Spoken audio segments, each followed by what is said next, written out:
All right. Hello, everyone. Thank you all for being here. I am Chair Michael Summers of the State Board of Elections, declaring a quorum is present on this day, February 19th, 2026 at 2:02. Are there any additions to the agenda? I like one new business, a short new business. Okay, what's the issue? The deaf, I got a letter from somebody who's deaf. Oh, okay. Thank you. You're going to present that letter? Yeah, I know. Okay.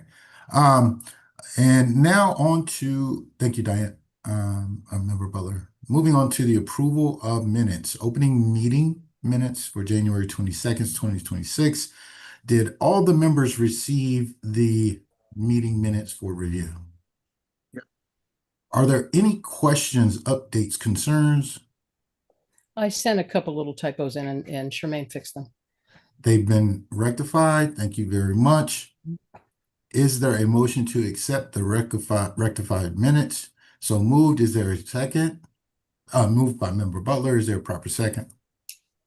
Second. It's been seconded by Member Jackson Stanley. All those in favor, please indicate by raising your hand. It is unanimous. Thank you very much.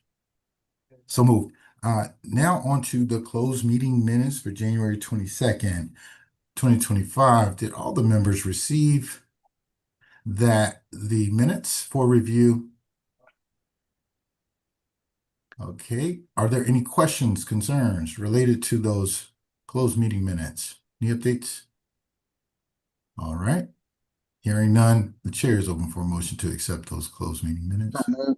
So moved by Ms. Vice Chair. Is there a second?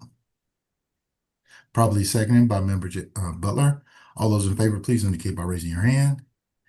It is unanimous and so moved. Thank you. State Administrator's Report. Jarrett? Sure.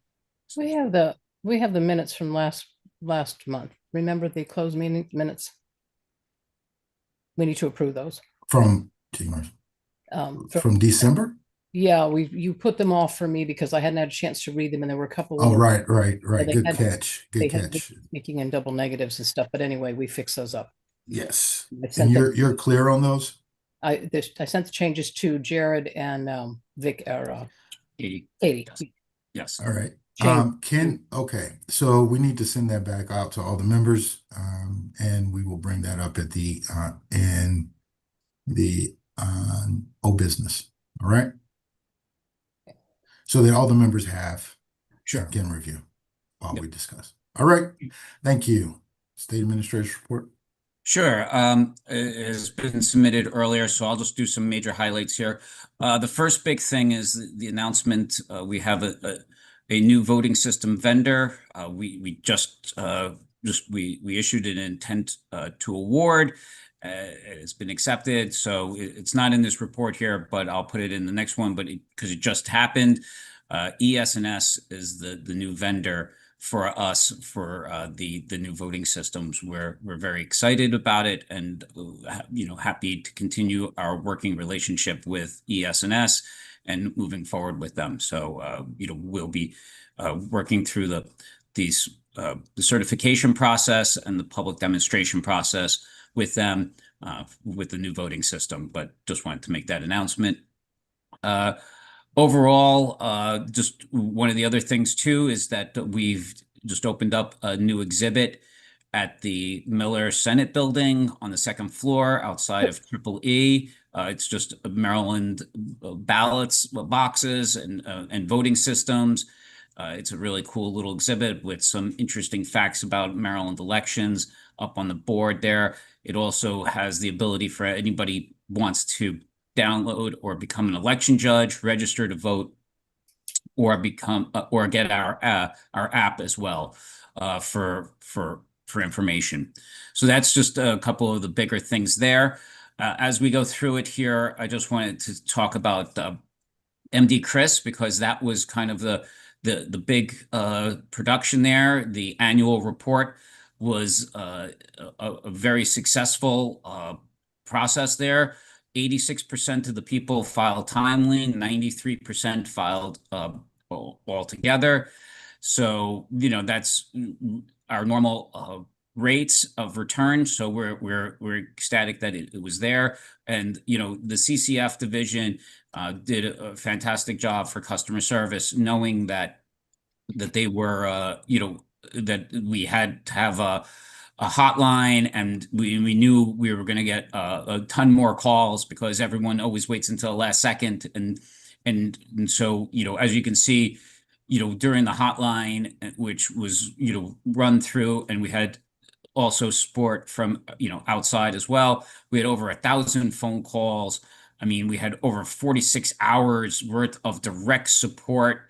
And I mean, it was just, and of course, the peak activity was the filing deadline day itself.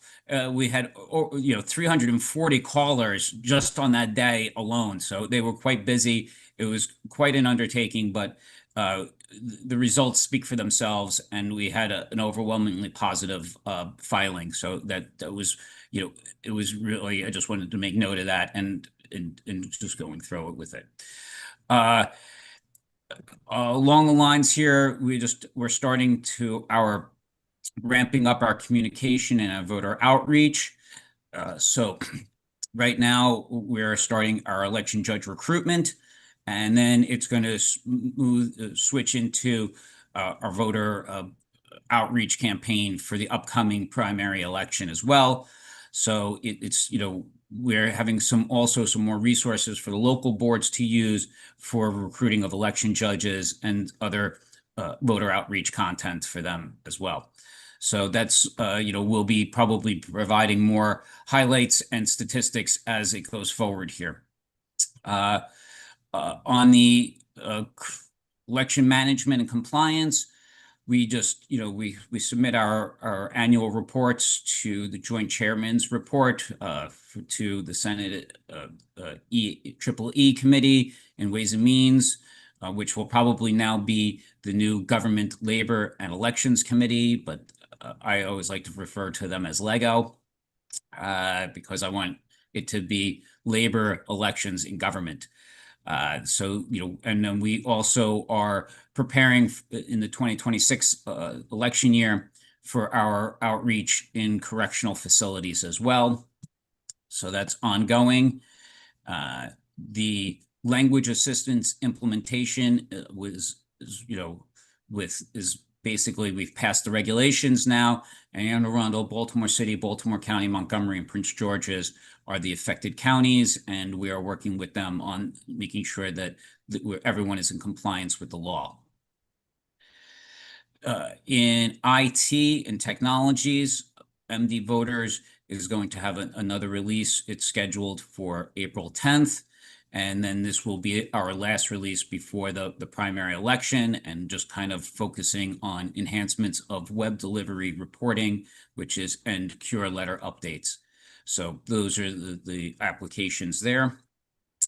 Just always with with information security, we had a big thing with cyber awareness, and, you know, we always want to put out that our cyber awareness team always puts more emphasis on phishing attempts from bad actors, because the emails and texts now are becoming more frequent and complex.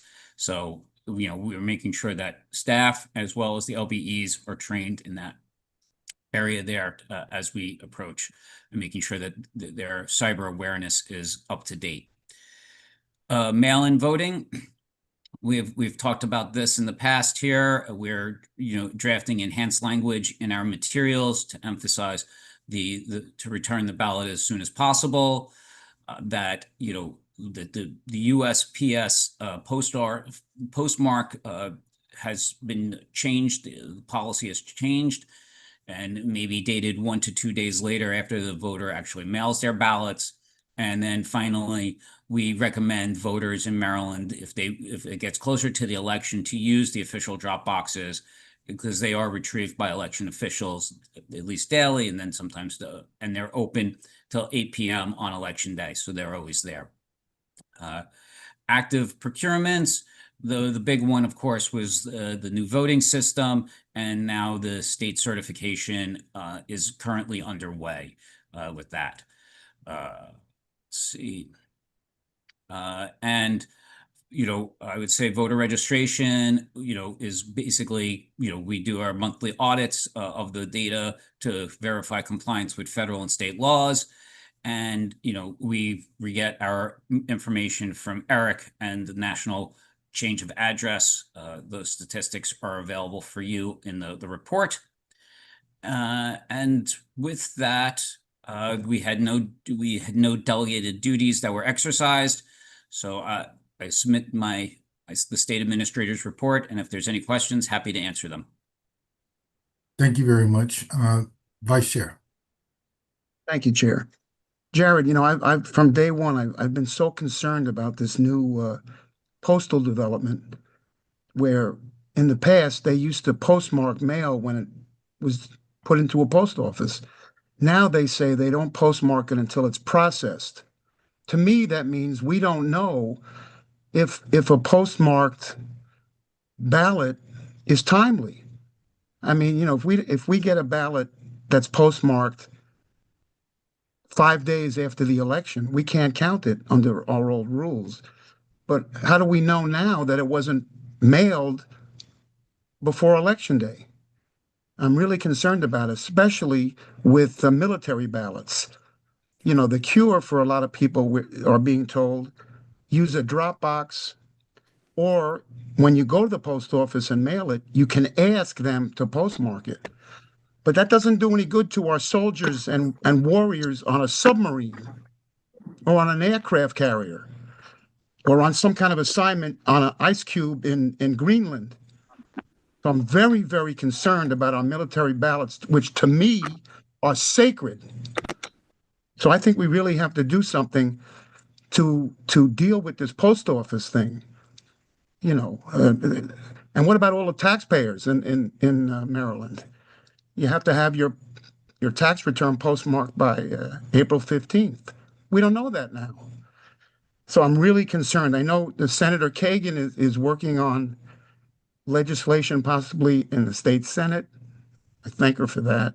And I know under Mike's leadership and Jared and Katie's, we're going to do something, but we can't just let it go to notify people that they got to drop their mail earlier. I just get so upset with that. Our veterans, our military heroes, men and women, they're serving all over the world on helicopters and battleships, submarines. Where is there a drop box in Fallujah? So I'm really appreciate concerned, this, Vice Jared. Chair. Do you have a My question is, Jared, what Thank can you. we do to make sure that every single mail-in ballot and military ballot is counted, that's postmarked or mailed timely? I mean, how do we do that now? Thank you. It's just basically through education, Vice Chair. That's the only thing that I can do, is that as soon as they get those ballots, we do tell them that please try to vote them as soon as possible. I can't control the postmark policy or the post office with that, especially in these situations. So the only thing that we can do is just make sure that the voter is informed of these policies and, making them aware that it could impact whether or not their ballot gets counted if they wait until Election Day to vote. That's the best option and the only option that this office can actually do, because like I said, we're just doing it through education. We have no control over the policies. Are we wedded to a postmark as the validation criteria? I mean, are we wedded that we have to accept ballots based on a postmark? I'm just so concerned with military ballots. The last thing on their mind is a postmark. They're serving and just telling them to, hey, mail it earlier. It's not going to work. It's not going to work. We're going to have ballots disqualified because it doesn't have a postmark by Election Day. And that's just not fair. So my question is, are we wedded to a postmark as our entry into a valid ballot? Is there other things we can consider beside what the post office has done? I think that right now, the law is kind of clear that it has to be postmarked, but I can confer with Dan about that. Mhm. And there's other cases that talk about mail-in ballots and whether or not they have to be received by election day as well. That has implications in this conversation.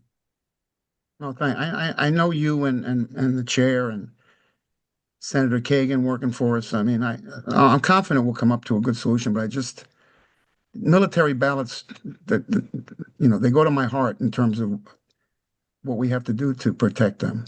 Thanks, Greatly Jared. appreciate your sentiments and your question. Dan, did you have something to add? No? Okay. I don't want to take up too much, but to answer Understood. time, but to answer the vice chair's question as best I can in public session. We Code of Maryland Regulations 331138 B4 is the timeliness regulations for when a ballot must be received.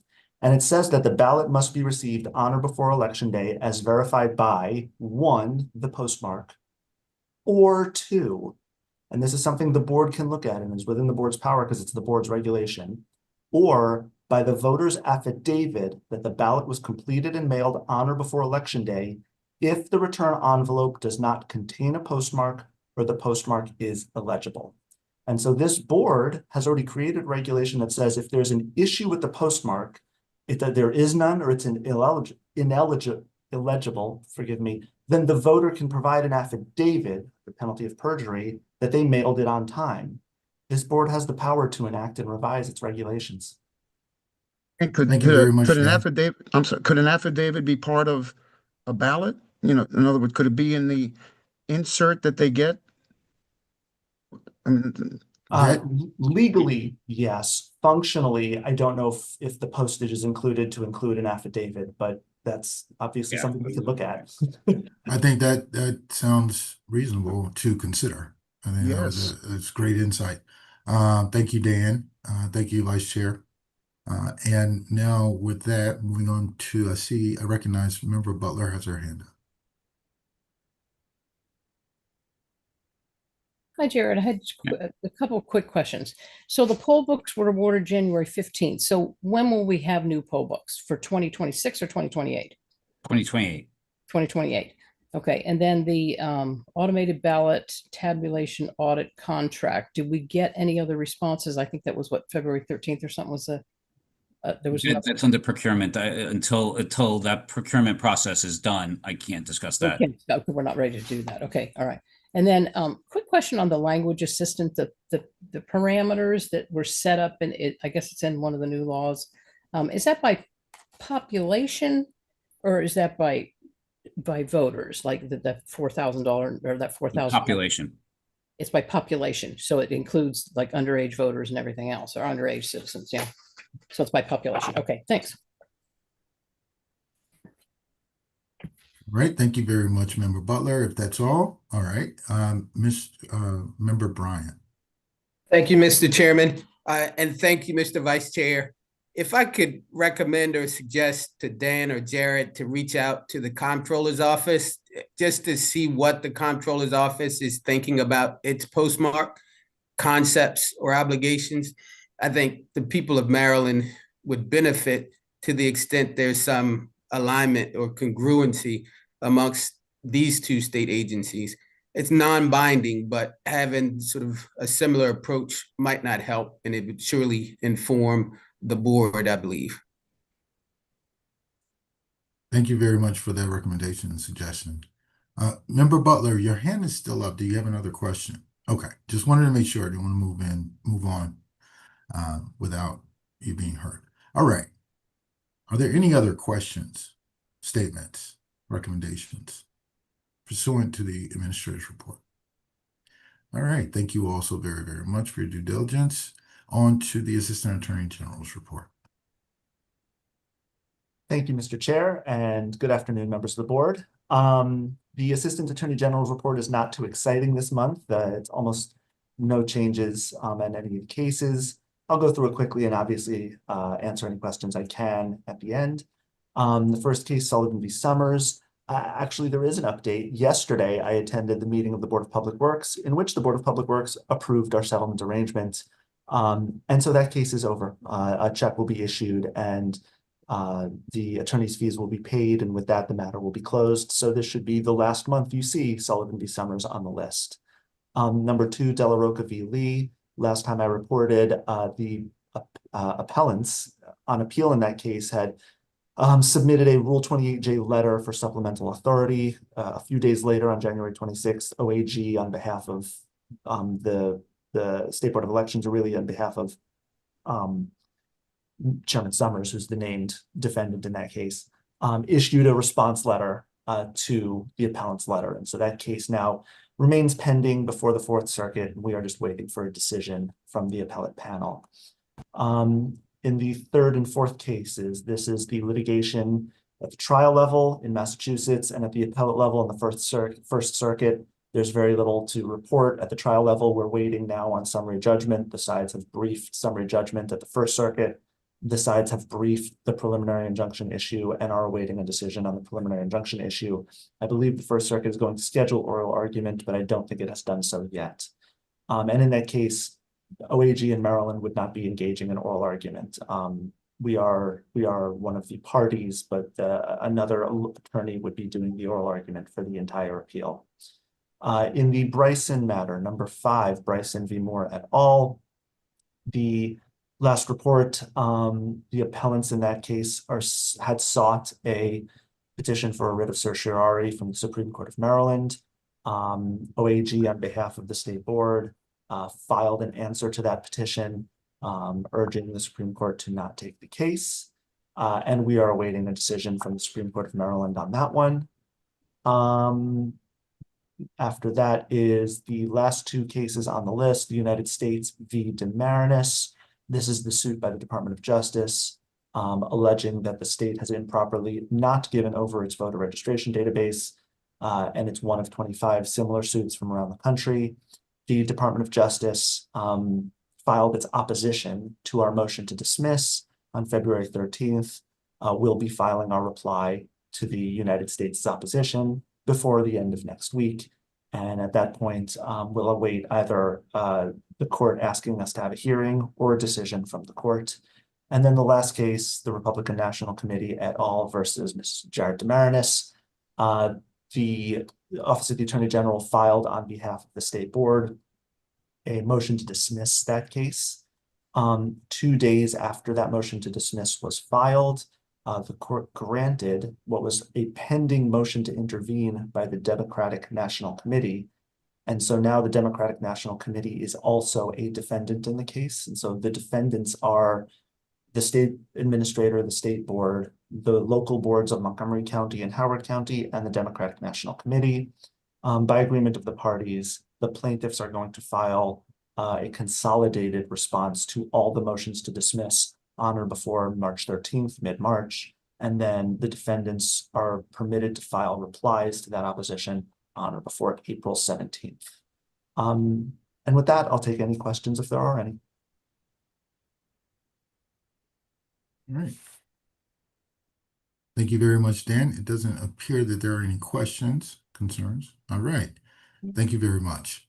And moving on, we have Alan Norfleet to present Title 13 waiver requests, 14 waiver requests, as well as confidentiality requests, and the proposed regulations leading into number 9. I think he will be addressing that. If not, well, let's start with Title 13 waiver requests. Alan. Thank you, Chair Summers. I just want to have a shout out to my employee, Vicki Smith, who prepared these Title 13 and 14 waivers. She worked a lot of hours, so I know it was painful for y'all to read, but it was also a lot of work to prepare. So I just wanted to do that. I have, again, this is Title 13 campaign finance entities seeking relief for late fees. I warned it could be a long list, so we have 29 recommended approvals and 3 denials. And if anybody has any questions, I'll be glad to answer. Thank you, Alan. Are there any questions? All right, is there a motion? Oh, Member Jackson Stanley. Thank you, Mr. Chair. And mine is just point of clarification. I read all of the 29. But when I got to the listed number 10 dedicated to students slate, I don't remember seeing anything that addressed that particular request for waiver. It was approved, recommendation is approved. But as I was going through, I never saw that particular situation presented to us. Was it my oversight or is it not there? I'm checking right now. It's number 10 on your list. Okay.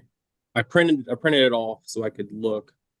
It looks Okay. like it may be skipped. So that is a clerical error we have. And Apologies and for that was just my point of clarification, Mr. Chair. I don't dispute anything that I've read. I just needed to know if it was indeed not there. You're saying it was not. And number 28, Wiggins, David Anthony Wiggins, number 28. Mhm. Is this the situation where it was no, the words I made to point of clarification for myself, I used the word theft. Is that correct? Yes, correct. And- Okay.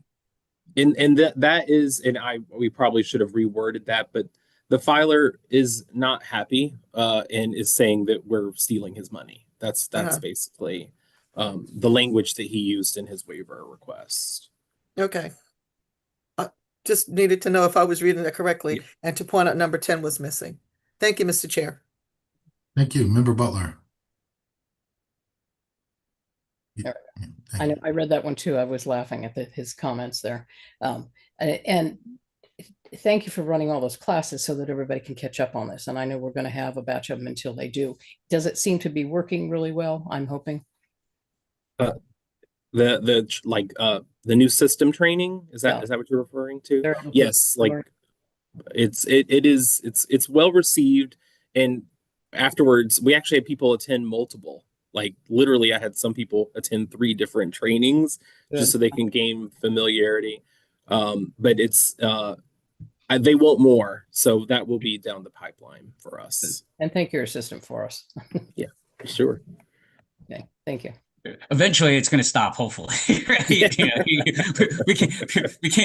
we can't keep this hotline going forever because it was a and then people actually will know the system and feel comfortable in it. Mhm. All right, thank you very much. If there's nothing further, the chair is open for a motion to accept the administration's approval.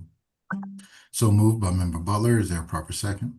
Properly seconded by Member Jackson Stanley. All those in favor, please indicate by raising your hand. Unanimous consent. Thank you. So moved. On to Title 14 waiver request. Title Title 14, 14. these are, yes, these are business contribution disclosure filers. Again, they're still dealing with a high volume from our fall 2025 report. So I have 22 recommendations for approval and 6 denials. And if anybody has any questions. Any questions? Hearing none, the chair is open for a motion to accept the recommendations from the administration. So moved by Member Butler. Is there a second? Properly seconded by Vice Chair. All those in favor, please indicate by raising your hand. Thank you, Alan. It's so moved. Unanimous consent. All right, on to confidentiality requests. And also, Alan, if you would just give us a brief overview of what confidentiality requests are and its intent. Sure. I know we haven't had one in a while. So we have two citizens asking for their home address and telephone number to be confidential. And this is not only in the candidate information on our website, but also in their voter registration. These are not just for everyone's knowledge, these are not posted online for obvious reasons, but the board should have received them, and we are recommending to grant. Are there any questions? Yes, Member Butler. I just want to ask a question. What is slaying? Do we know, or was that just a typo? He said people were looking at us that they were slaying. It was a strange comment. Can you tell me where that language was found? I don't know. It was it was very hard to find in all the paperwork, but I managed to finally find it. I think it was just a typo in It may have been. this comment about why they were looking for it. Okay, thanks. Mhm.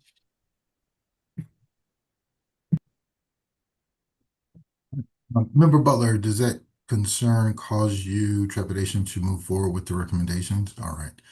Is there a motion to accept the administration's recommendation to approve?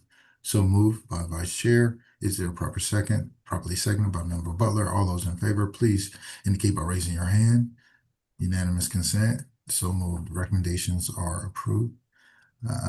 And moving on to now number 9, proposed regulations, CCF. And if we could minimize the or clarify the acronyms and moving forward on the agenda, ensuring that the acronyms are spelled out.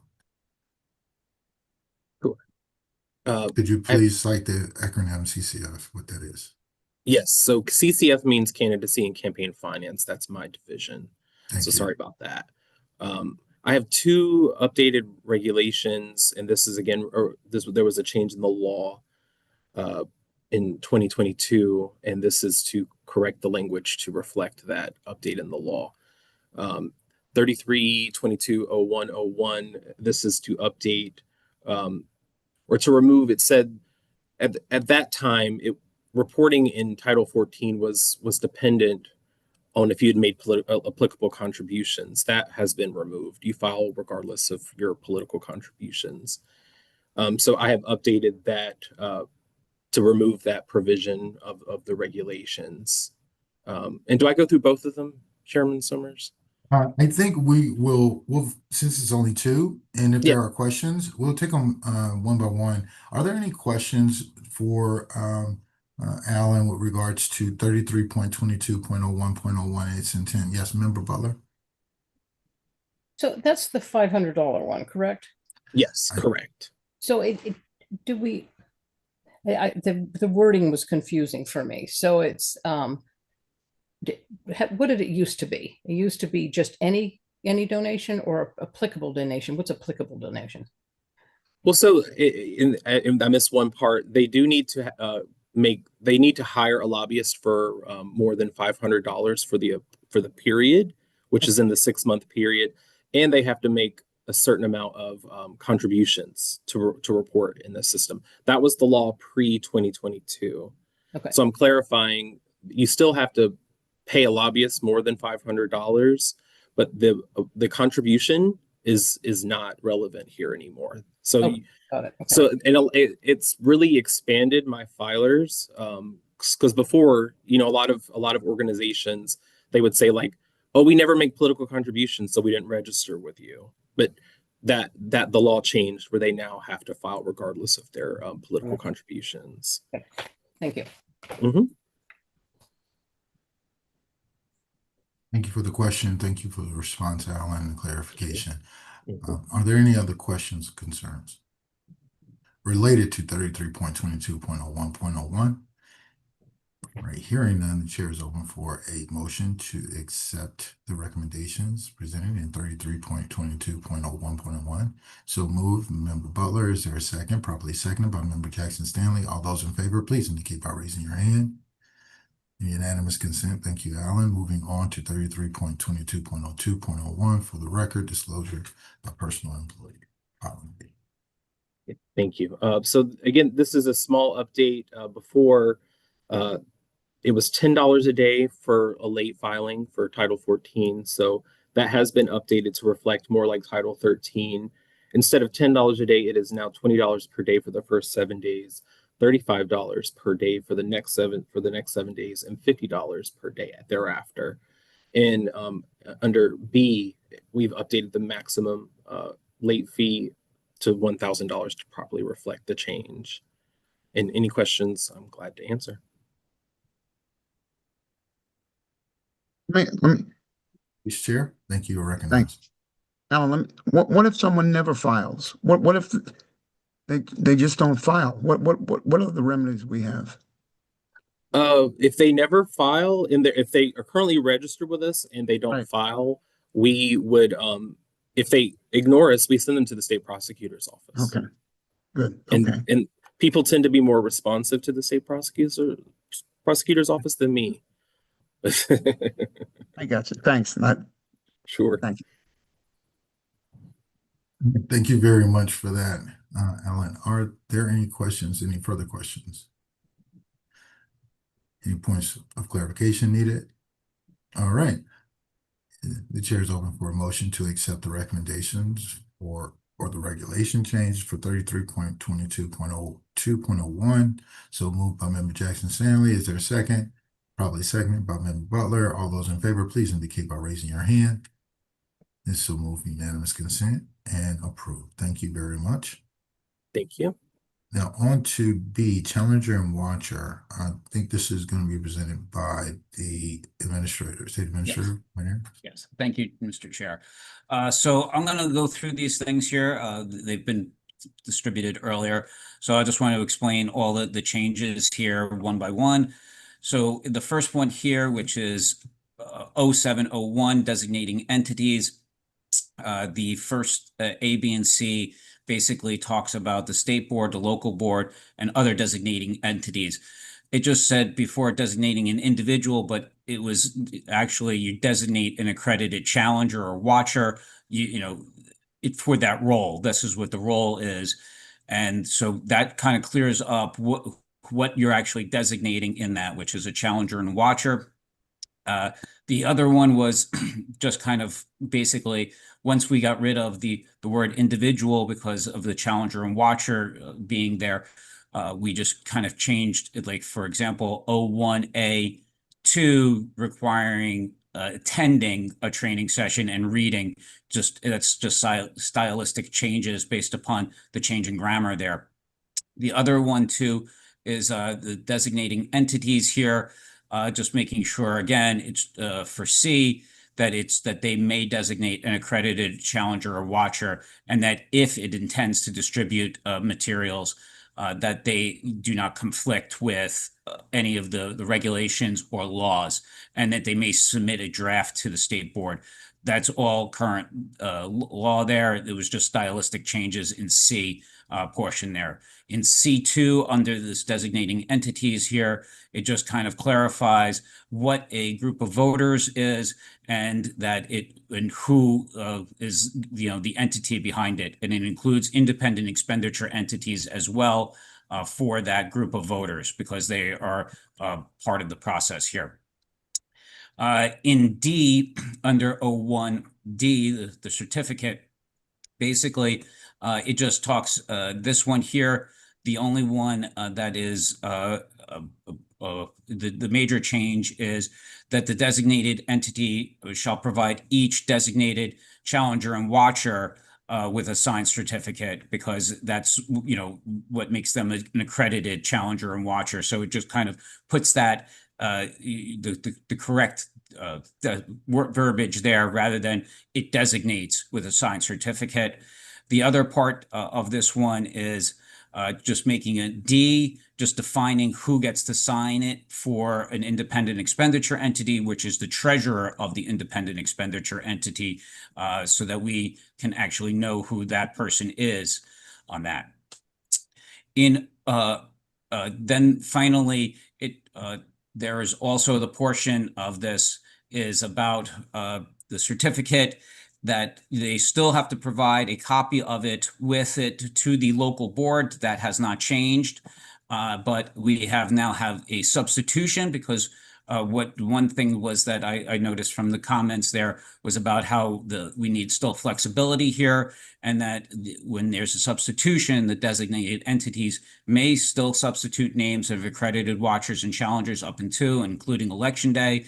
But they have to just make that submission also to the election director, as already currently as the law or the regs have already currently had, which is that these challengers and watchers have to be presented to the local election director as well. So that's kind of it actually now has, this increases the ability, and it basically creates a substitution method that did not exist previously.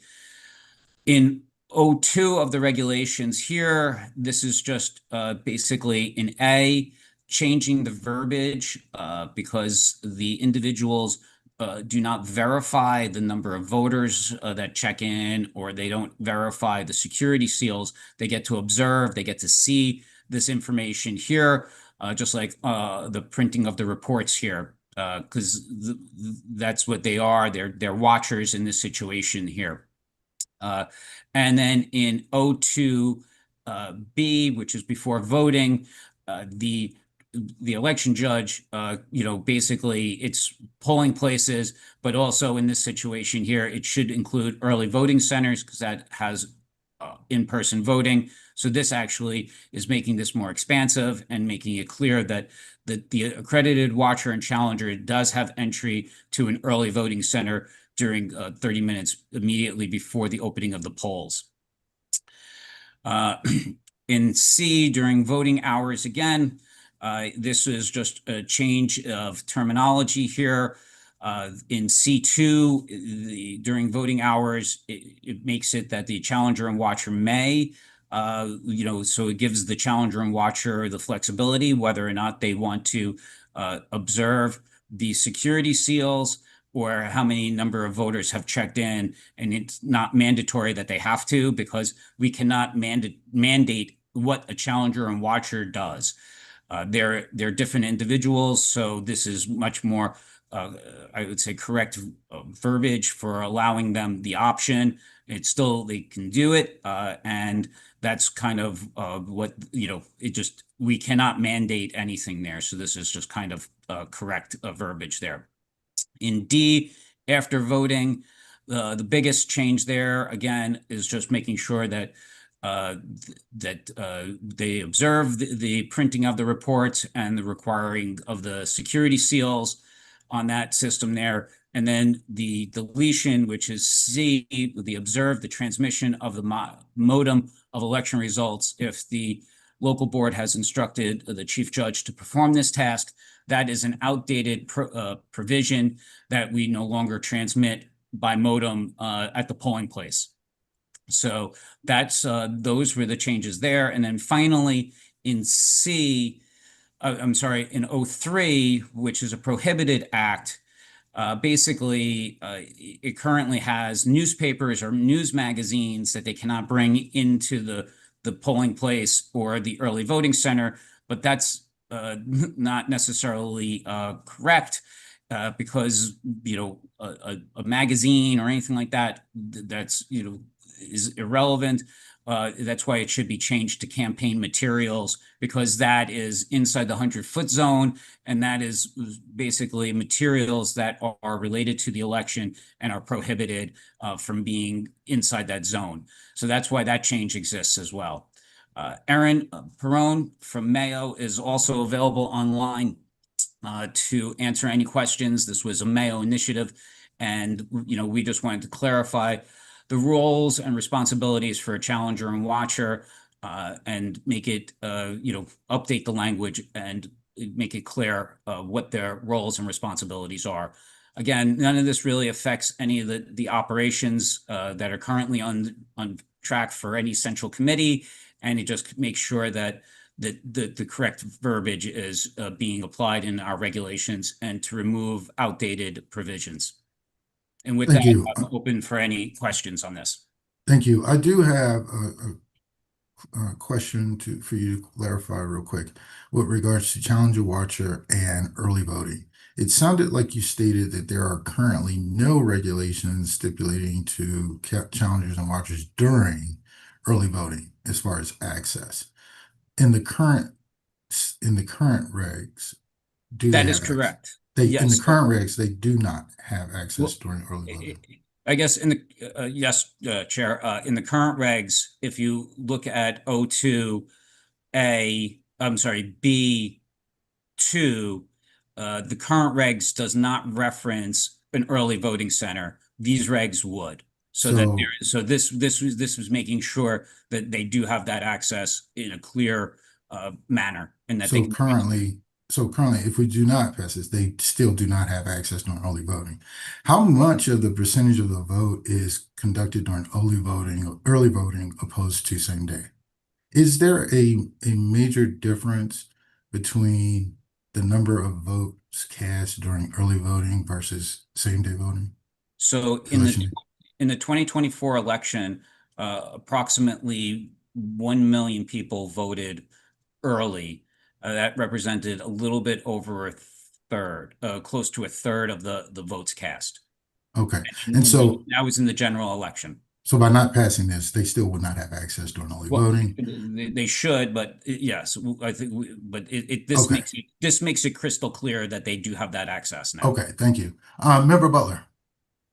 They've had that access before. I have a put like a point of order question. So we put this out last time and it failed. So how is this brought back and what happens now? Is this we Oh, vote again it's- on new stuff or what's happening? Great, yes, because of the updates and hearing from per your request to present this to the public again, beyond the public comment period, it is up for emergency recommendation and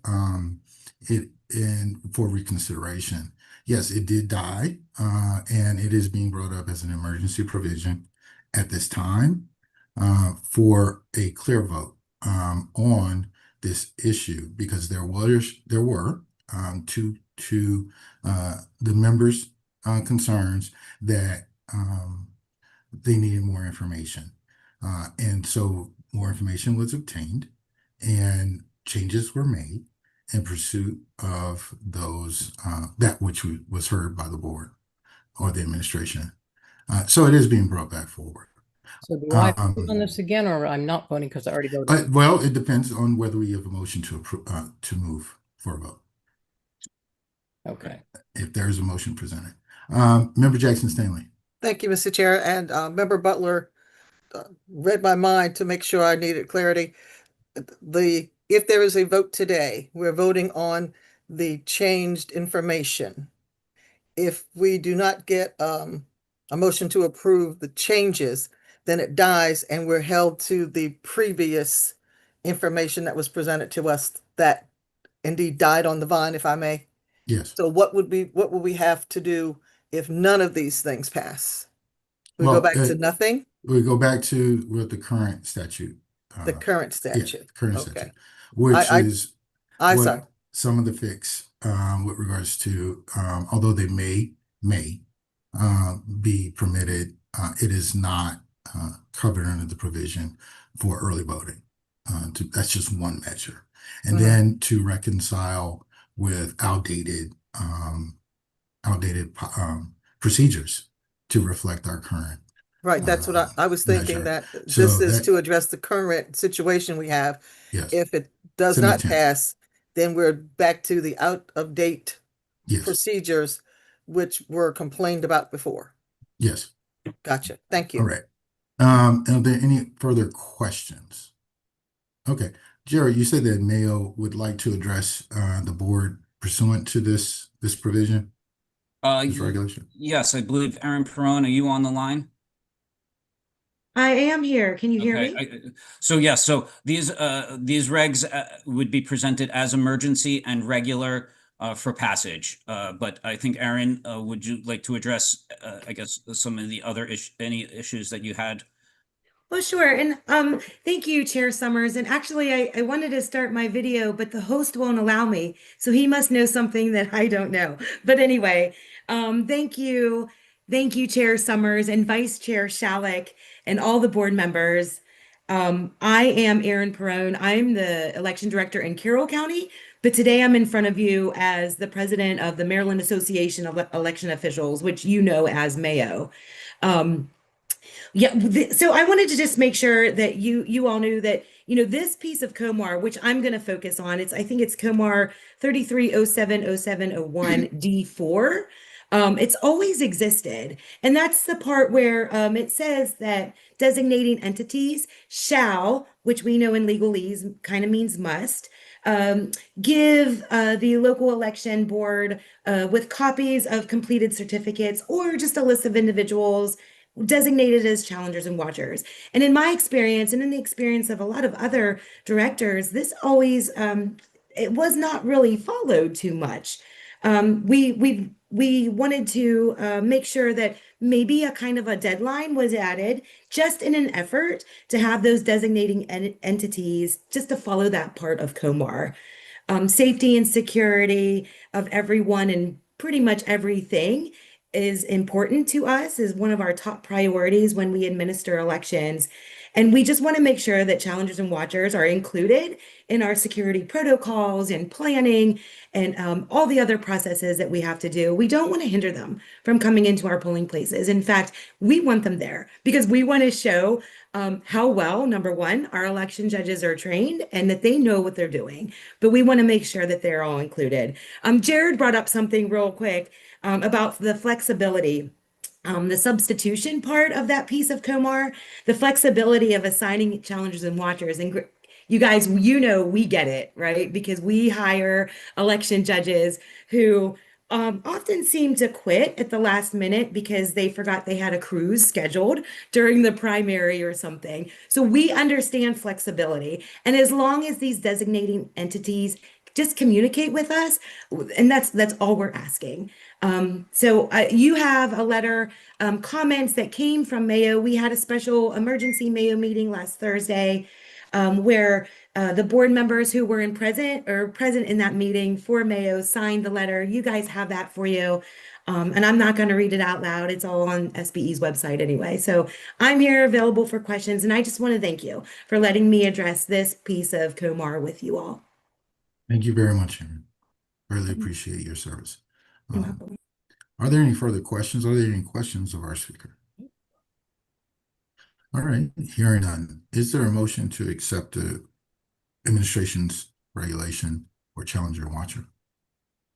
So moved. So moved. Is there moved by Member Bryant? Is there a second? Probably seconded by Member Jackson Stanley. Are there any all those in favor?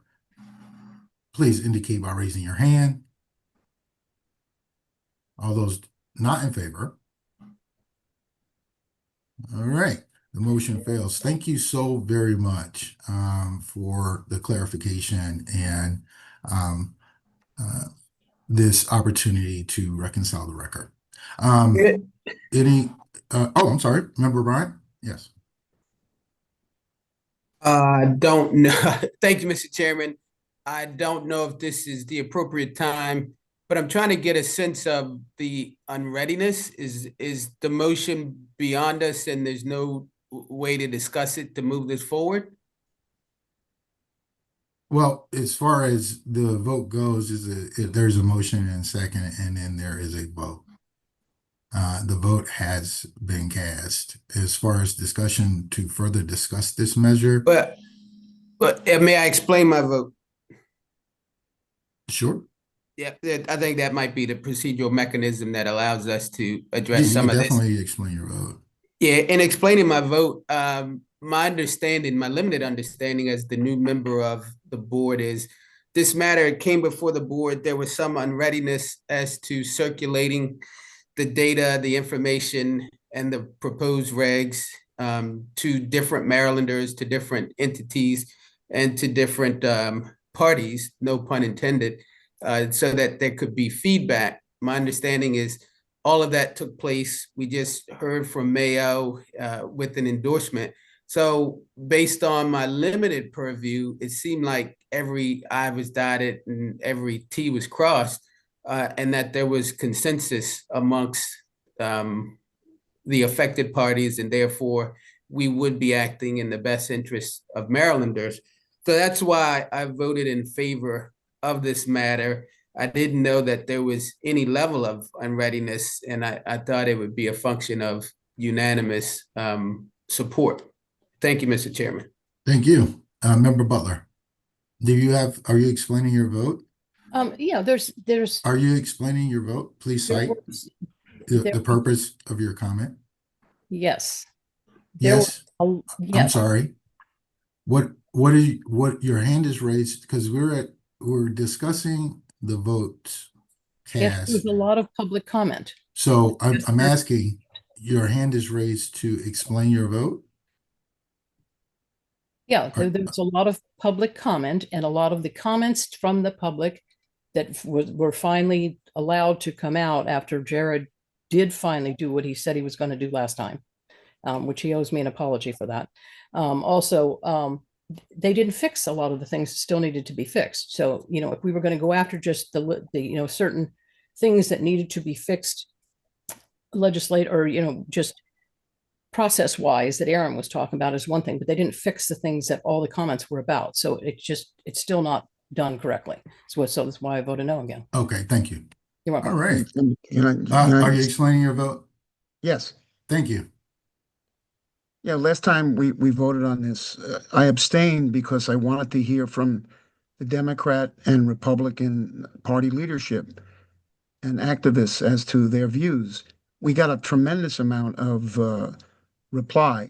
And I would say in my 6 years with Montgomery County and a year and a half here, I was inundated with opposition to the new regulations. And it was overwhelming that people that responded to me, at least 50, 60 responses, they were all happy. Not, I shouldn't say happy. They all preferred the regulations that are in place.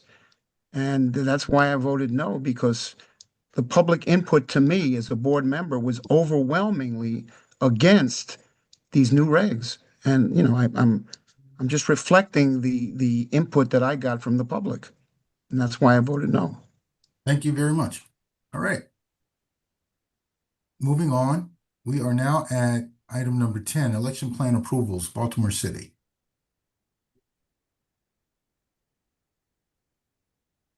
So if we can just, Mr. Chair, if we can take Prince George's first, and then we can go to Baltimore City next, if that's okay. All right, not a problem. Thank you for the Yes. request.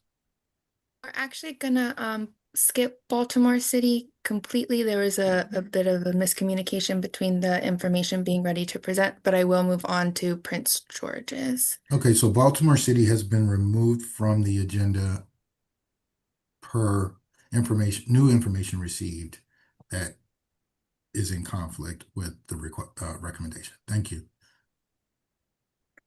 Prince George's is back in front of you. There was discrepancy between what was presented in the last board meeting versus what was supposed to go forward. So this is Prince George's polling place plans back in front for approval, which we are recommending it be approved. There is a slight decrease in the number of individual buildings from 2022 and 2024, as well as the number of polling places from 22 and 24. All right, and we do have the election director present, correct, Jared, if there are any questions from the Yes. board. All right. They can explain, why it's. I can't, hold on one second. Are there any questions pursuant to the updated proposed plan? We just asked one. Who is that? Is that the vice chair? Yes, thank you. Vice chair. Thank you. Yeah. Thank you, Chair. I would just ask the election director, I'm looking at the map and it looks like the bottom quarter, was it the southeast corner, that like a quarter of the county looks quite barren, and I don't see much activity in terms of election access. What's the explanation for We that? have the director available. Yeah, that's And I think it may be density issues or Okay. land farming versus urban. Yeah, because it doesn't look. But Yeah, I'll have them speak to it.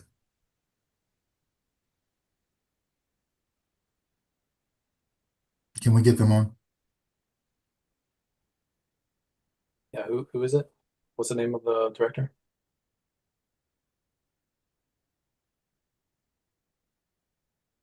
Wendy Day.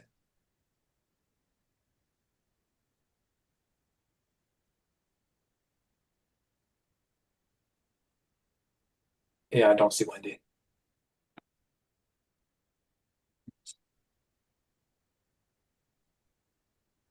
By not having them available, I do remember Yeah. the last time we were meeting regarding this, Member Butler as well as Member Bryant asked the very same question, and it had to do with the number of residents, residential properties, and public buildings that are accessible for polling places to be placed there. I do recall that being a part of the plan's explanation. But if you'd like to review the plan's explanation, we can hold this until we get through or until we have Wendy present to explain. Demetra, is Demetra on? She's also from Prince George's. I mean, Mr., if you recall, it's a density issue. That explains it to me. It's been, yeah, I mean, that's been the common response to this, and opposed to the locals purchasing a trailer to accommodate in some field, but Okay. it could be a cost issue with providing a public facility in those landmass locations. That's fine. It could be. I'm just saying that's what has been proposed in the past. I'm not saying that that is the issue here. I don't want to speak on behalf of Prince George's in this forum or in their stead. I am just citing past recorded explanations. That's all. Well, just knowing Prince George's, that there's not a high population down in that area anyway. So there's a lack of density And in I think- population down there too. And I think that has been explained in the plan. Okay. My recollection.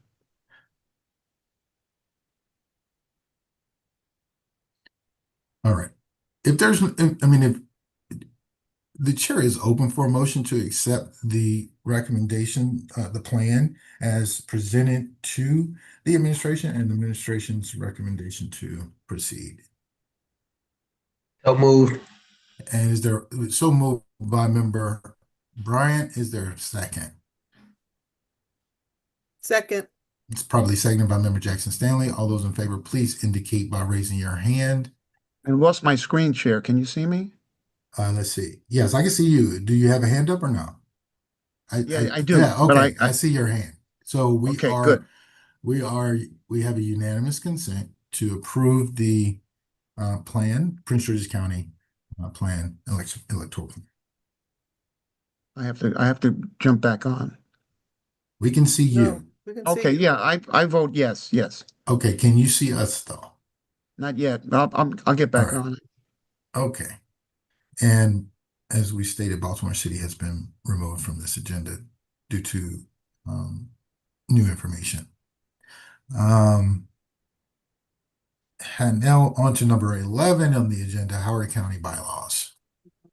Did all the members receive? Member Butler, I think you're saying something, but I think you're on mute.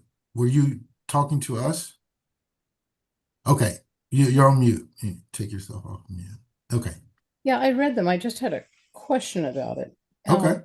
So they're trying to move the public portion, which I feel like the citizens are always getting dumped out on these open meeting things as we change all the regulations. And it's my understanding that Jared was kind of pushing for this with all the local boards.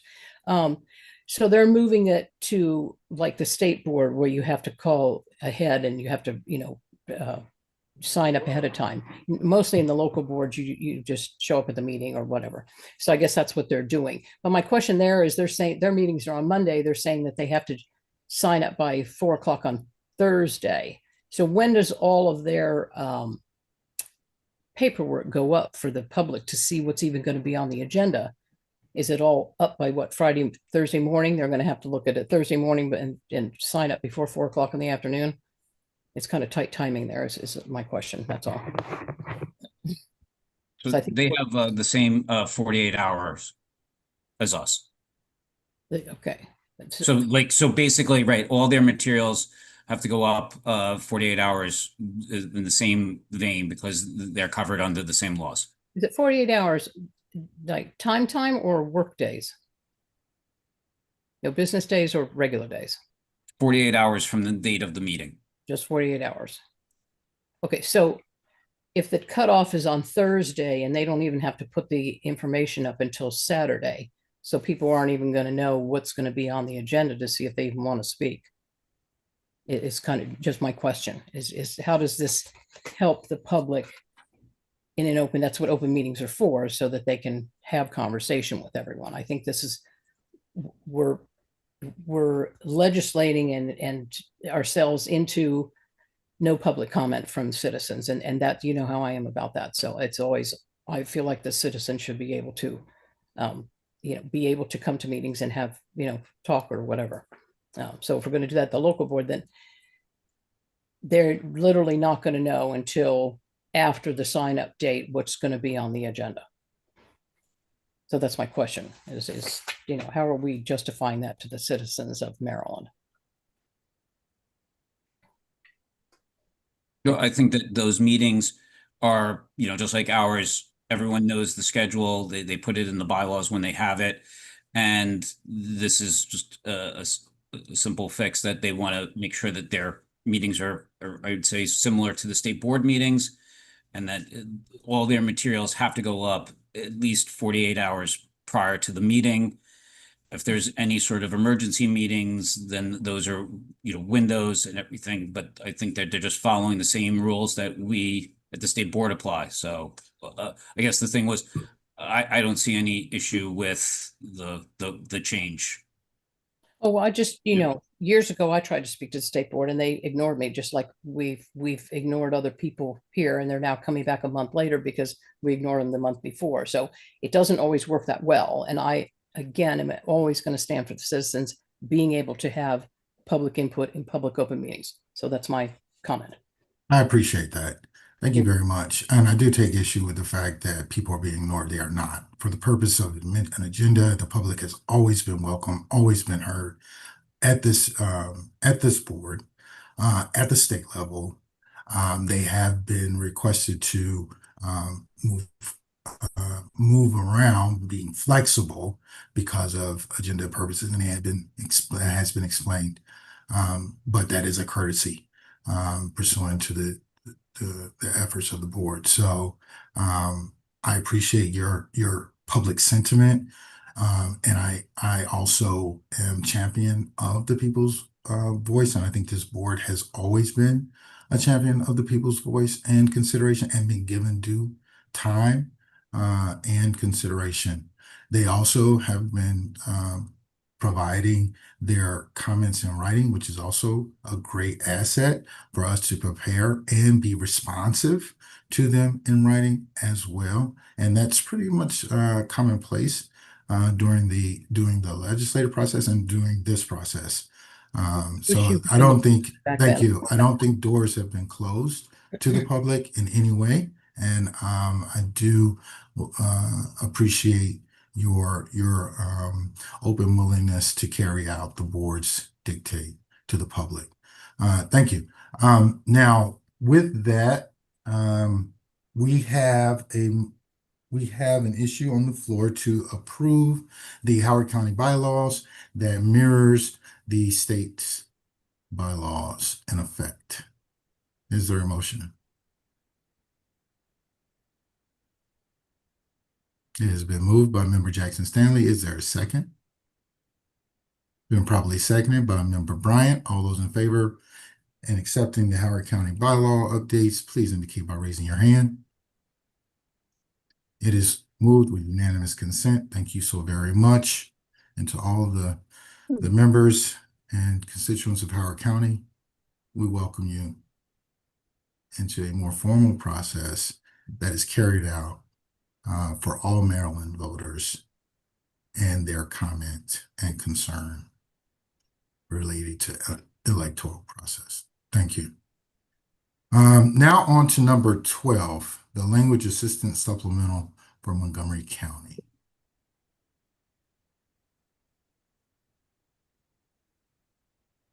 So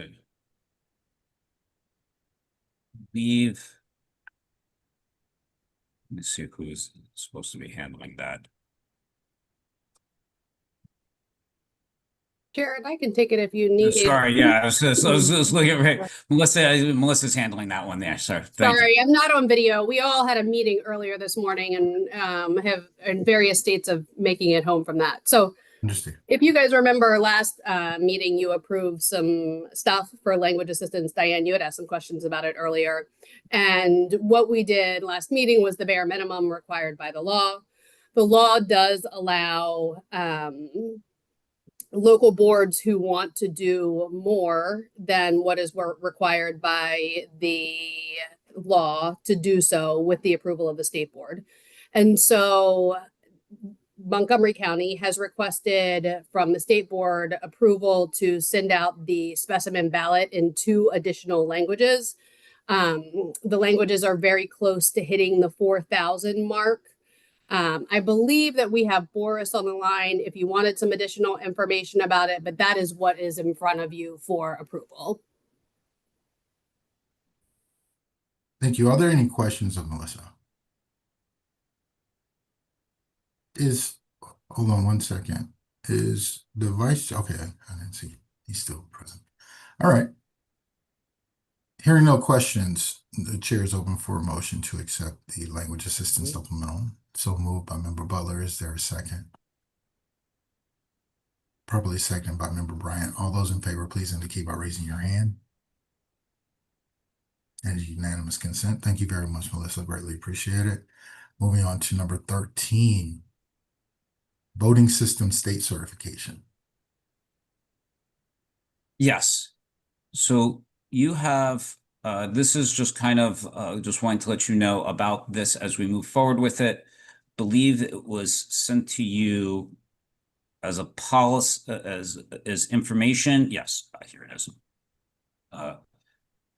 The state certification document here. This is the criteria that we are using for testing of the new voting system. So you're aware of this information here of what is going on, and all the information that we have to look at, the technical review, the functional review. So this is something that is just to let you know, this is the document that we go off of. So when we submit the new voting system to you for certification, this was the criteria and the standards that we judged it against. So there's nothing, I would say, an action that the board needs to take. It's just, there for you. We're happy to answer any questions about it. And, if there's any issues with the certification process, we would happy to discuss it in open meetings. But this is kind of for you to understand, so that when we present to you the voting system for certification, you're aware of the process and the standards that were applied. All right, so this is for board awareness. I recommend we read that. And if there are comments, yes, Member Butler. Thanks, Jared. It was very comprehensive, so I would like to digest it, quite a bit more. Yeah. And if there's any questions, I can just, ask you about it at a later time, because there's a lot in there. But thank you for sending that so that we have some idea of all the different avenues that you're checking to make sure that this works for our state. Thank you. Yes. And I think that this is also the first time that the board ever received that type of information prior to then just certification. Usually it was just based upon staff recommendation. So this is now, you're aware of the situation. It's helpful. Yeah. Thank you, Member Vice Chair. I'm sorry, before you go, Vice Chair, Diane, were you finished? Okay. Member Vice Chair. Thank you, Chair. Yeah, Jared, just to be sure, we had brought this up early in my tenure on the board. Even though we're getting information about the certification process, let me be clear, we're not certifying the new voting system. In other words, we're not in the loop of actually certifying the new voting system. Is that correct? You are. You certify the voting system. We present to you, we go, this is the equipment that we're going to be using, and you certify that equipment for use in the state. We're not part of the process of vetting and investigating and doing the actual approval of a certain vendor. Is that correct? In other words, we're being presented with a work product from you and staff and others, but we're not participating in selecting the new vendor or system. No, the selection process, no, that's part of the procurement process, but the actual certification of the equipment that would be used, that is a board function. And that's where we would come to you and say, this is this equipment that we just recently, went through the procurement process, that the, procurement, selected, and before it goes through the it goes to the Board of Public Works and everything. You have to certify its use in the state of Maryland. This document is showing to you what the standards are, so that you can then, when we get it to you for certification, you understand what the standards in which we tested against for certification. I mean, my concern is, hopefully this system works. But basically, it sounds like the 5 of us on the board are basically a rubber stamp to what's presented to us, as opposed to our participation in selecting the vendor and the actual new system. Yeah, I totally appreciate the perspective and the comment and the idea that we're a rubber stamp, but I also like to clarify to everyone that there is a procurement process that is governed by experts in the field. It is not a rubber stamp of the lack of due diligence. The procurement process is one of the tried and true systems in the state of Maryland, governed by various state agencies and not just the State Board of Election. There is tremendous oversight in the procurement process. So the recommendations put forth are recommendations and selections by experts in the field. I will not attest that I am an expert across the board with regards to voting systems, but I think Jared is trying to get us there with regards to the certification document that has been shared, so that we can have a little bit more insight than we have in the past, and being more transparent in the process, which I think the vice chair is trying to allude to, that we're more aware. I think we are getting there. And I think that this is providing us with the opportunity for a more astute decision when that time comes up. But I do respect what your concerns are, but I would like to highlight, you look at the procurement process in the state of Maryland, as well as the State Board of Elections procurement process, highlighted by those entities who are experts in the field. And Mr. Chair, no, I basically agree with the expertise that you cite. There's no criticism of it, but God forbid this system doesn't work. The 5 of us are going to get blamed. Yeah, and luckily we have been able to take the slings and arrows, and I don't think, I mean, that's what leadership calls for sometimes, but I don't want to make a public political statement, but I do, honor the position we have to where we are a cleansing and clarifying entity opposed to a rubber stamp. So I do take issue with that criticism, and I will make that on the record. But I do understand your sentiments where you don't want to be a rubber stamp. And I think our administrator is helping us to where we are not that, as long as we follow the guidelines being offered and we prepare ourselves for that time certain. All right. Understood. Thank you. Now, do you have any? Yes, Member Bryant. Thank you, Mr. Chairman. I don't know if the vice chair was done. Do we have a sense of timing for this next step? Just because, as has been discussed, it is a fairly complex process, and there are people with significant expertise on information technology, voting machines, voting habits, and the like. So just to be more prepared for whatever that next step might be, it would help the board and probably help Marylanders have a better sense of what the certification next step might be. Sure. We have 60 days, I think close to 60 days for state certification, and public demonstrations will be in the next 30 to 60 days as well. And board members, if you want, we'll make sure that you're aware of when the public demonstrations and where they are, so you can attend and take a look at the equipment yourself and see it firsthand before before it comes to you for certification. And we're looking for it to be sent to the Board of Public Works by midsummer. All right. And Jared, with that, I would implore you to put together a scheduling of those opportunities for the members so that we are not there as a quorum, but offer up the dates for that opportunity. Okay? Sure. Prospective dates Yes. for us to be there and witness, but not as it should not be more than 2. All right? No. And, thank you. Thank you, Member Bryant. Did you have more? And when might this certification issue come up? In March or April or May?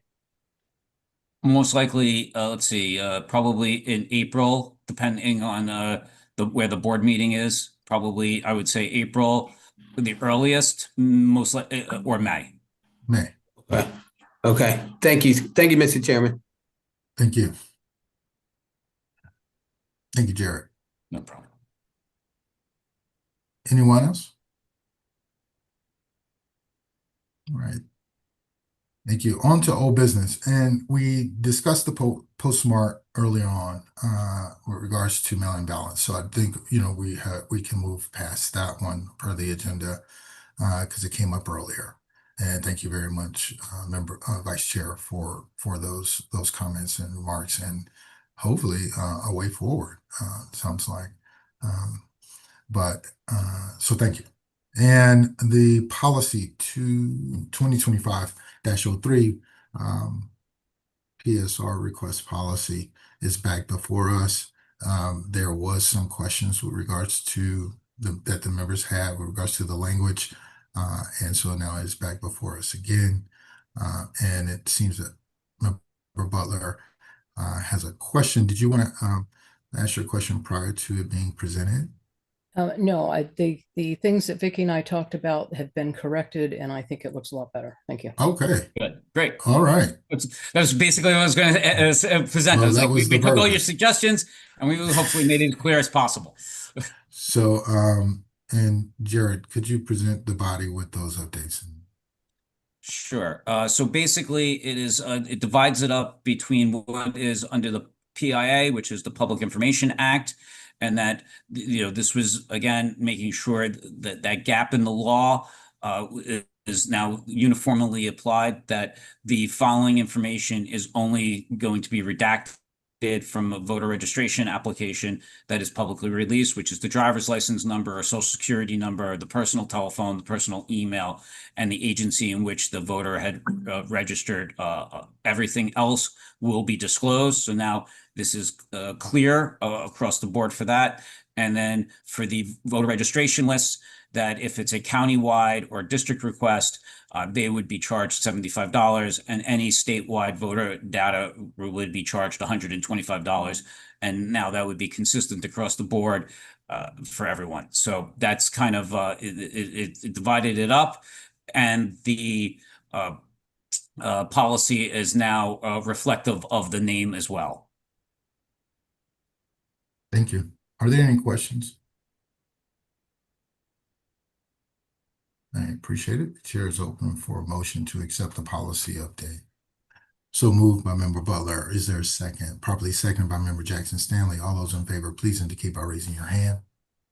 It is unanimous consent. Thank you very much for policy 2025-03 PSR request policy. Thank you. It's been approved. With regards to new business, Diane, before we move on to new business, because we have a speaker, you wanted to add something to the agenda. Did we address that already or no? No, the new business. The language, yeah, I know you wanted but we had the language assistance supplemental from Montgomery County, but is there something different? Okay, go ahead. Do you want me to address it now? Okay. Yes, because we have a speaker and I don't want to ignore the speaker that we have set or push them off due to time constraints. Okay. I got this from Marvin Barash, and he says, "Good day. I'd appreciate your help with this issue. There's a serious issue with the check-in of deaf voters at polling places, polling locations. I quoted the Maryland Election Judges Manual below that created the problem. This needs to be resolved. It's a simple matter to fix. The deaf need to be able to identify themselves voluntarily with their Maryland state-issued real ID." And it's 1.18.1 voter ID policy. It's in the judge's manual. Voters are not required to show ID unless the voter is marked as show ID in the poll book. Then you must ask the voter to show ID. If the voter does not show the ID, then the voter should be given a provisional ballot and instructed on providing identification to the local board of elections before the provisional canvass. If a voter offers an ID, you may accept it, but the voter must verbally state their name, address, and month and day of birth. If someone challenges a voter's identity, tell a chief judge immediately. General guidelines: voters with disability voters have the same rights as all of the voters. These passages do not provide accommodation for voters who cannot hear nor speak, or speak with clarity as to be understood by those used to hearing deaf persons who vocalize. I believe that the rules concerning the identification of voters need to permit not only deaf voters to identify themselves with Maryland Real ID, but anyone who chooses to do so. That would eliminate any special treatment concerns. The chapter on disabilities in the handbook does not address the issues regarding accommodation of deaf voters at check-in. I appreciate your help. So he's saying that they don't speak well either, so they're asking them to speak, and he says that doesn't work for them. They just want to be able to hand you the ID, and he wants us to, and I said I would bring it up. I think I sent this to Jared and Katie, but I didn't get any response back. So I want to put it out here for us to do whatever we need to do with that. Thank you very much for that and bringing it to the board's attention, and we will follow up. And thank you for the record, adding that to the record. Michael, who is that? Melissa? It's Okay. Melissa. I can actually, and I'm on video now. All right, great. I can actually, I'm trying to be on video, but it's not working. I can speak to that if you'd like, so that we don't have to put it off to the next meeting, or I can come back next meeting and speak to it. But we have addressed this. Yes, and I'm glad we have. I would ask that you send out whatever we have used to address this to the board members, and that we can discuss this when we return, so that everyone is up to speed on the dialogue and this matter. Okay. Sure. I greatly appreciate it. But whatever you shared out, share it with the board members so that we are clear, and then we will address this at our next scheduled meeting. Thank you, Melissa. Yes, and I just want to say, just before she addresses it to Member Butler, I guess I don't have it in any of my emails, so I'm looking, I'm scouring right now, because if there was, I know that, Katie and I would have addressed it. So if you did send it, can you take a look at it just so you can show me the date? Because I'm scouring right now, and if it's in my inbox, we have a lot there, but normally we always try to make Thank you, State Administrator. I greatly appreciate it. Diane, Member Butler, if you don't mind forwarding the initial email to the State Administrator and the Deputy State Administrator, I greatly appreciate that. Thank you so much. And Melissa, forwarding your information when forwarding to us, make sure you include the State Administrator and the Deputy State Administrator for our response, or the response from the State Board of Election. I greatly appreciate that. Sure, I truly appreciate you bringing this matter forward for our clarity and education, Member Butler. Now, with that, also, Member Butler, you asked you asked about the closed session minutes and your updates. I think that we will hold that until the next session, because there's still some issues with regards to the updates, and I'd like for us to be able to discuss that, or for you to clarify that with the Deputy State Administrator prior to, because it was in closed session, so we cannot discuss it now. Okay, I greatly appreciate that. So there's still a little work we need to do. All right, now with that, on to new business. Jared, we have a speaker to address the board today. Yes, I believe so. Is Kate Sullivan, I believe. I believe she's on this now. Yeah. Do you hear me? Yes. Okay. I'm not supposed to be on video. I just want to make sure that's not, I mean, I don't care, but either way. You can be on video if you wish. You can select that. Yeah. Okay.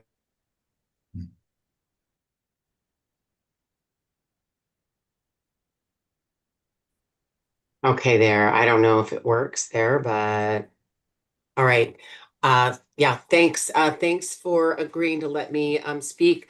I've emailed the board a couple times. I appreciate the conversation prior in the board meeting, talking about reaching the board. It's sometimes difficult. I've emailed several times requesting to speak, and I don't think it's intentional on your part, but I think my emails And it's other people say the same thing. We don't get any response.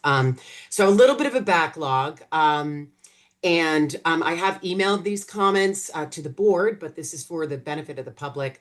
I'm going to start with the big one, list maintenance.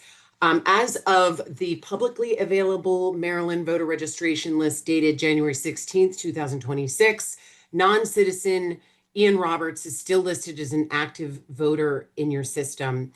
So he hasn't voted in the last election, last 3 elections. And while I understand not voting alone is not a reason to remove someone from the rolls, he's still listed as an active voter. And so Robert's registration highlights the weakness, I think, in the system. We know that he's not a citizen. We know he's not a resident of Maryland. You allege he hasn't voted, yet the state board inexplicably keeps him on the rolls because apparently the appropriate trigger hasn't happened. So where we come out is that NVRA federal holding period is intended to prevent mistaken removals of eligible voters, but it's not intended to indefinitely preserve registrations that appear inactive or ineligible, particularly when Maryland already permits same-day registration if a voter is removed in error. So that's the first thing.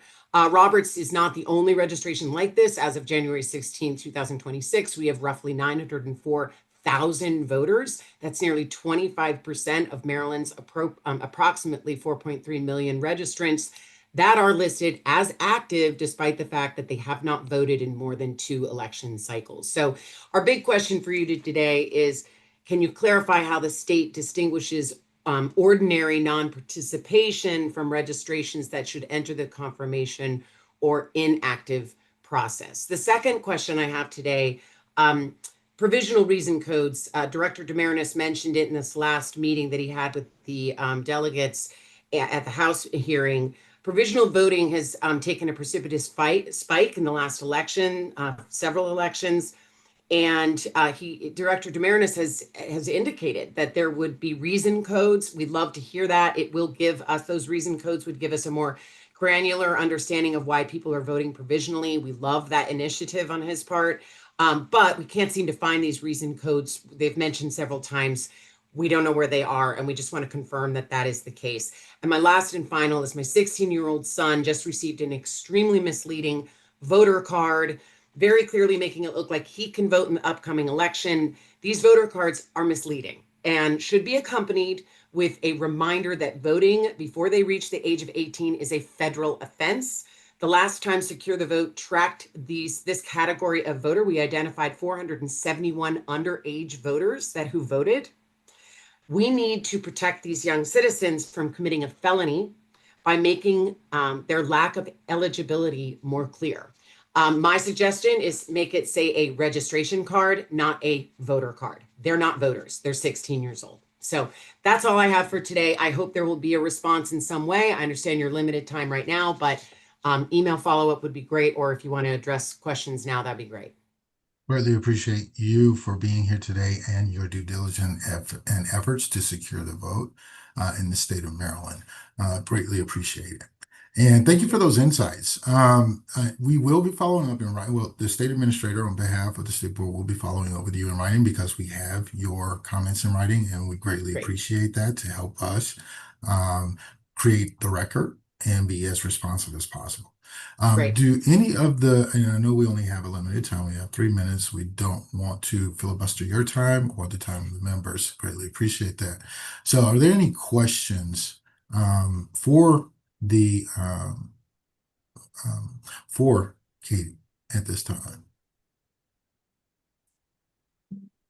Well, you're on mute. I didn't know if you had something, Member Butler. Okay, Member Jackson Stanley. There's kind of a couple of questions, but I think I would have to. Well, I don't have a question. I just have a comment to Ms. Sullivan. First, thank you for being consistent and persevering to get to this level. I appreciate that. I do want to support your, just this part, support your issues and questions about 16-year-olds registering or getting information about becoming eligible to vote. I had that sort of concern when my 16-year-old grandson also got this information. But here, because I'm on the shore, we're smaller, we're local, we have a more one-on-one relationship with our folk down here. They made sure to tell him that this is just saying you were eligible to vote at the next election after your 18th birthday. We had that conversation. I can't speak to your particular world, but I also have that concern of giving mixed messages to our children. We have to be consistent, and if there's a way that maybe the language can be, I spoke up because I wanted to get clarity on what you said about 471 underage voters. Did you say that it should say something about they're not registered, but they're eligible? Tell me that part again, because The last time we tracked this, was. you made a for the- suggestion of what should be said or illustrated on the Oh, application. what I Yeah. think it should say is, instead of when you're emailing people under the age of 18, it should say registration card, not voter card. It's misleading. I think Okay. it's dangerous. And I'm like you, of course, I had a conversation with my son. He's not eligible to vote, and make sure, but not everyone's like that. Mhm. And I don't think there's harm in also saying it is illegal to, they have to understand it's a felony to vote before you're eligible to vote. And that just needs to be made more clear to people.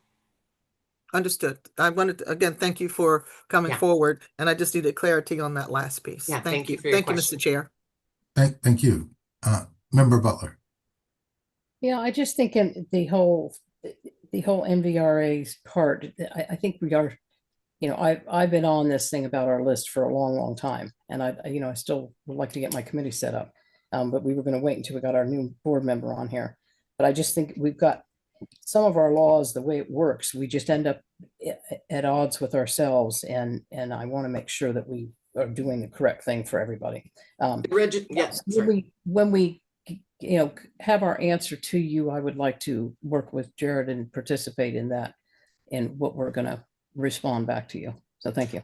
I greatly I would just appreciate that, say Member real Butler. quick, Thank- the inactive is fine. The inactive period is Right. very clearly delineated, but the active it's like a black hole. Sounds So, like that's where the work is. So thank you Yeah. very much, yeah, Ms. thank Sullivan. you.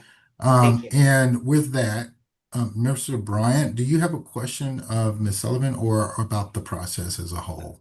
A quick question for Ms. Sullivan, if I may. It relates. Sorry, it looks like she has moved I on. actually am Okay, still. she's Someone still put here. me right All right. back. It's fine. You don't need to be put back on video. All right. Yes. Go Yes. ahead. Good, Member good Bryant. afternoon. Good Yes. afternoon, Ms. Sullivan, and thank you for your time.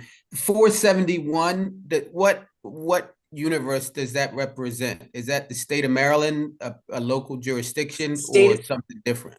It's the state of Maryland. State of Okay. Maryland. It's a very Okay. small amount, but it's still 471 nevertheless. Yes, ma'am. Okay, thank you, Mr. Chairman. Thank you. And thank you, Ms. Sullivan, for that information. And we will definitely look into that.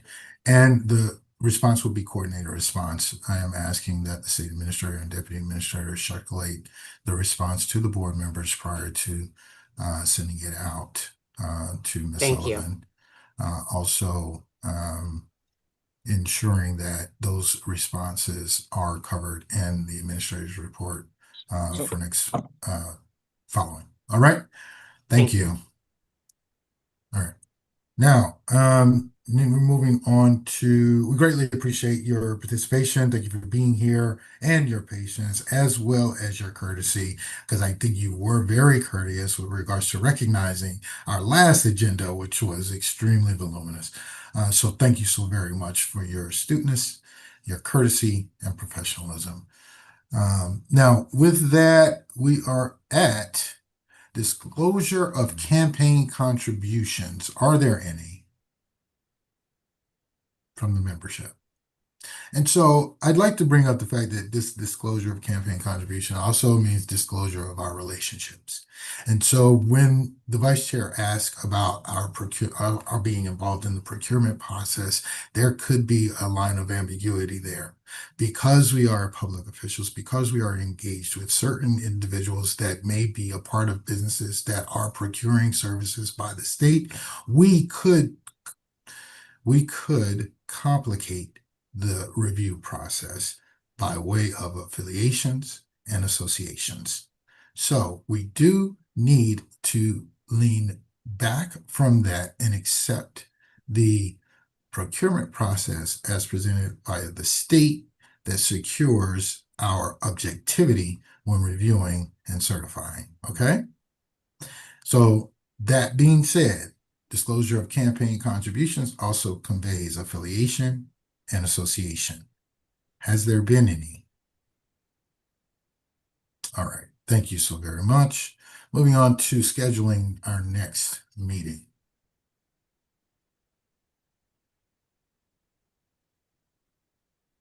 You get my calendar there?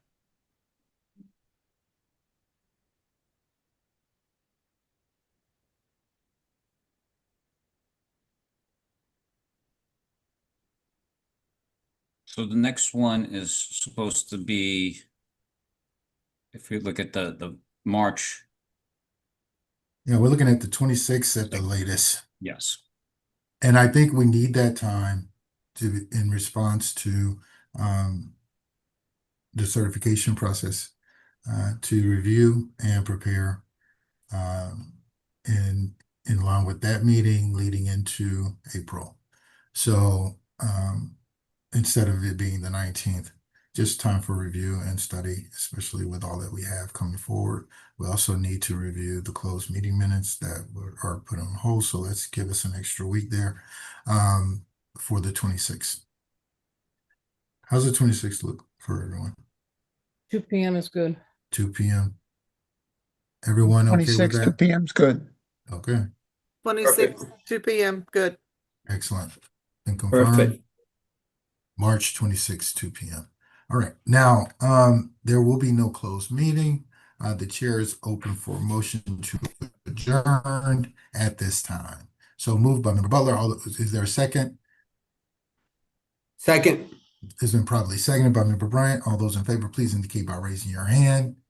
Have a wonderful, wonderful day.